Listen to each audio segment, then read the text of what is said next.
that was on the megaphone. Revolution is we've got to mobilize more people. We've got to mobilize more people. And it's always got to stay about love, and it's always got to stay about freedom. That's what I'm all about. I want everybody to have choice.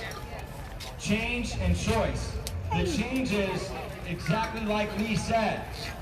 We're on this rocket ship.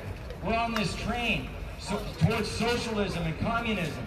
And you can see that with the policies, right? I mean, how many people see that right now that we're on that course? I mean, and you see how they're making people are getting used to the unemployment, the double unemployment, right? They're like, oh man, that kind of feels good. Sit home, I like this Netflix, right? And it's easy, but the easy way is never the right way. The easy way is never the right way.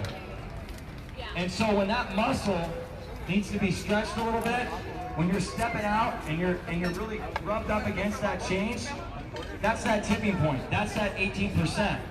So if just being here today was a challenge, God bless you.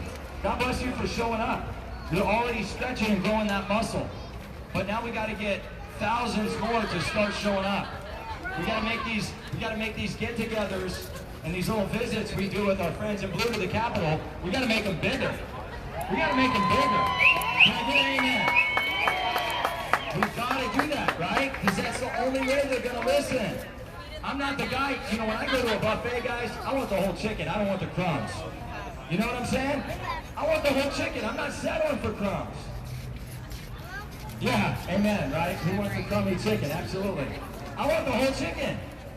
So this little severance, I don't even know what you would call it, right? It's like, you know, as a kid, if you got an allowance, right, you're supposed to get $3 and mom gives you a $1. You're like, oh man, what is that, right? So that nothing burger that we got, I totally agree with Lee about that. That's not good enough, Gavin.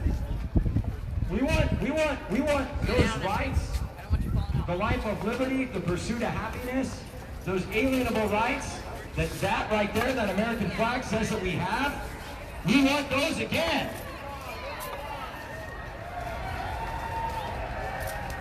Because everybody here has somebody that fought and died for those rights.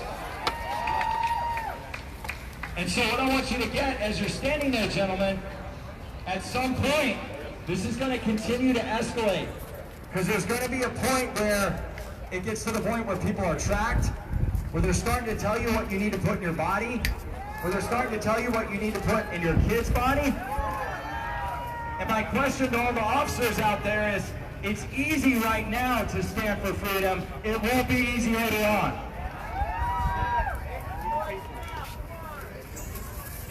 Amen. Amen. And that's what's so important to recognize. You see all these governors around the state, they're going out. Like Lee said, they're gathering with 10, 12 people, right? There's one lady, a governor, right? She totally dismissed it, went out and got a haircut. Meanwhile, I mean, I got lucky, right? I'm doing the Harriet Tubman haircut, right? I'm getting cut. Marines, man, we start growing hives on our body. We can't keep our hair short, right? But some people, I mean, some of you probably feel like you're a chia pet right now. Like, you're like, okay, so Gavin looks good. He's got his slick back weird hair that he does. Guy puts a lot of grease in his hair, I guess. I don't know, right? But some of you don't have that much grease to get your hair to go back that far, and so you're suffering right now. But you're also suffering because of the hypocrisy that's happening.